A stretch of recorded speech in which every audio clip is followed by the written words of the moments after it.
These American helicopters fly troops, drugs, bullets, and information to the Laos front.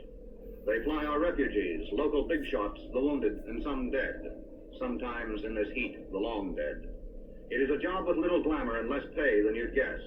But the American civilian pilots know the Lao people and their war, perhaps better and closer than other Americans here.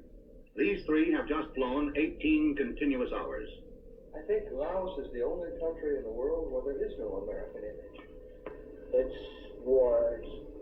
Out here, it's, you can call it a brush fire war, you can call it a guerrilla war, you can call it anything you want. Like he said, it's just as dirty and filthy and rotten as any war that's ever been fought. However, there is something new, and there is something different. It's a war, a nation fighting itself, Lao fighting Lao. And the question is, why are Lao fighting Lao? Like he said before, what reason did the Pathe Lao have to fight their brothers or their own kinsmen? It's something that the communists have come up with and they've perfected and they're pushing out here, and it's more or less a testing ground for them to see whether they can force a country to fight against itself. And as far as I'm concerned, they've proved their point. A country will fight against itself. A people will fight against their own people.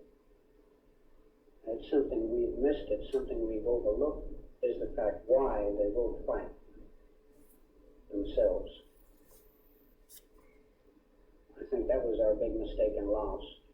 We consider these people communist, we consider them enemies, we consider them something that should be fought against, but we don't consider why. And I think that's where we've missed that.